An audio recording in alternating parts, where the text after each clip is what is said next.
just wanting to change, just starting to take those baby steps towards a more positive outlook, puts you light years ahead of where most people are. Hello, and welcome to The Joy Within, where we're eliminating negativity one thought at a time. I'm Kyle Greenfield, and I'll be your guide as we explore how to be calm, confident, and happy in our crazy modern world. Join us each week as we dive into some of the biggest ideas in spirituality and personal development. We'll learn what it takes to gain control of your own mind, master your mood, and navigate the many ups and downs along the way. Visit thejoywithin.org to get started so you can become the calm, confident, and happy person you truly deserve to be.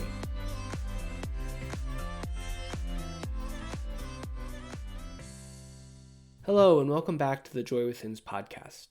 Today, I want to answer a question that I received last week from a student who has been struggling to build the habits that will help her create lasting positive change. And this is similar to a question that I get definitely every week, sometimes multiple times a week. So I wanted to take some time to go through it. She wrote, "Hi Kyle, I joined a few weeks ago and am loving everything so far. You have a really clear way of helping me see that I can control my thoughts. My problem is that even though I want to change, I'm having trouble feeling motivated enough to do the work I know I need to do. I struggle with self-confidence, and I've had some depression in the past, and I don't want to go back there. I know I need to meditate, and I know I need to step back, but somehow it just feels like a chore. I get overwhelmed, and I don't do anything. What should I do?" Okay, so firstly, I think it's important to understand that you're not alone in this feeling. I know that it's really easy to feel overwhelmed or to beat yourself up for feeling like you're not moving fast enough, not progressing fast enough, or maybe that you're falling behind in some way, especially if you skip a day or two. But I think the first step is that you have to recognize that you are in charge of your own journey. Only you can decide how much or how often you're going to tune in and work on yourself. And there is no right or wrong amount of time. There's no right or wrong answer to that. So give yourself permission to take a break, take the pressure off, and let yourself grow at the pace that is right for you. When you join Happiness University, you immediately unlock a ton of courses. So I know that it's easy to feel overwhelmed. And that's why I recommend that for most new students, you follow the Foundations roadmap, which breaks everything down into small daily steps. I recommend that you commit about 20 minutes a day to start, but if that's too much, you can break it down even further. Starting with just 5 or 10 minutes a day is a really great place to be. You might decide to do just the meditations, or just to follow along with the videos, or just to try one exercise or two. Breaking it down in that way would make it a little easier to manage. But the other thing is don't feel like you have to keep a strict schedule. While I do think it's best to move forward with small, consistent daily steps, to pick a time, the same place every day to work on these ideas, because that's how you'll really build the best habits. You don't have to feel like you need to start at that point. It can be more sporadic, it can be more casual at first, and maybe over time you will feel inspired to take more daily action. And that's okay. If you miss a day, that's okay. Just log in and pick back up where you left off. You might even decide to intentionally take a few days off. Give yourself time to let the ideas sink in. I know it takes time to internalize some of these concepts. You don't even have to actively think about them all of the time. If you follow the steps, if you watch the videos at your own pace, the main principles will start to seep in, and they will start to work on a subconscious level. And that can take a lot of forms. I mean, it might mean randomly waking up one day feeling like you've had a huge insight. Or it might feel like a gradual yearning, a gradual feeling of really wanting to change, like the one you described. That wanting, that yearning, is always the first step. And don't discount the importance of that. Because even though it doesn't feel like you've quote unquote done anything just yet, just wanting to change, just starting to take those baby steps towards a more positive outlook, puts you light years ahead of where most people are. Most people aren't even aware that they struggle with negative thoughts. And most people that are aware they struggle with negative thoughts don't think they can change or never take the action that they need to change. So the very fact that you're here, that you've started, puts you ahead of the pack.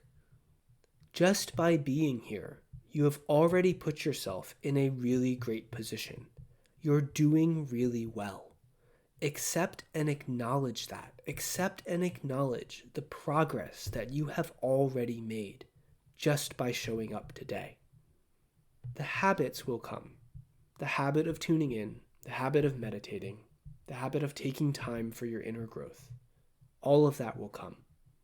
At the beginning, it might feel like a chore, like yet another task that you have to do, because you have not yet developed this habit. And at the start, you've probably not yet seen the results that will motivate you to make the habit a reality. And this is, I think, one of the hardest stages to be in, because it's a bit of a catch-22. You need to build the habit to see change, but it's hard to feel motivated until you start making progress.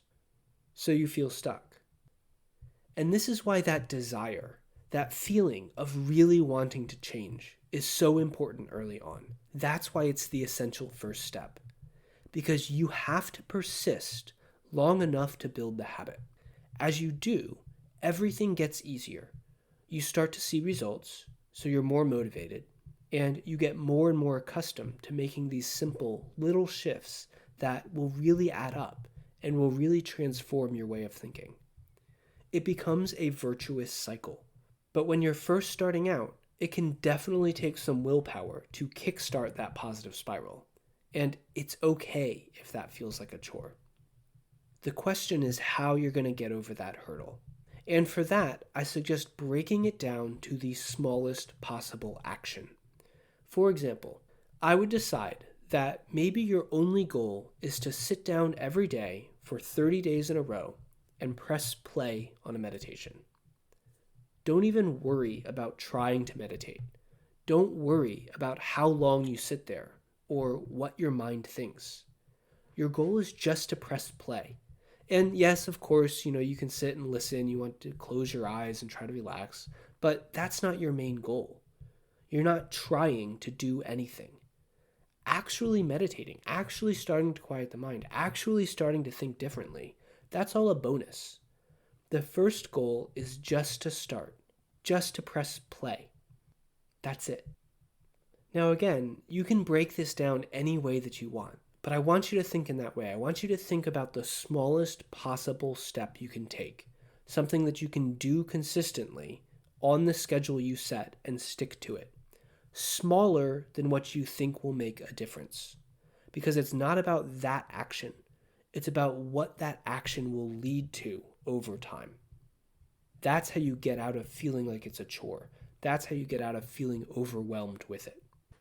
Because when you break it down to that smallest possible first step, at first it doesn't seem like much. But what you're really doing is you're flipping your perspective. You're making the game more winnable. Those early wins will make you feel more eager and more excited to continue. They will help you to kickstart that positive virtuous cycle I just mentioned. And they'll help you to build the habit. And that's what will lead to the bigger breakthroughs later on. So break it down in whatever way that makes sense for you, on whatever schedule that makes sense for you, to whatever the easiest, tiniest first step is, even if it seems like a drop in the bucket. Stick with that for a couple of weeks, and you'll be surprised at how quickly you'll start building momentum and creating real, lasting change. Thanks for listening to today's episode. When you're ready to put these ideas to work in your own life, head over to thejoywithin.org and sign up for Happiness University. When you do, you'll have access to all of the tools and strategies you need to eliminate negative thoughts by tuning in to the Joy Within. You can follow a simple, step-by-step system to become the calm, confident, and happy person you deserve to be. Visit thejoywithin.org to get started today. And if you enjoyed today's podcast, don't forget to like, subscribe, and share it with someone you love, because I think we can all use a little more joy in our crazy modern world.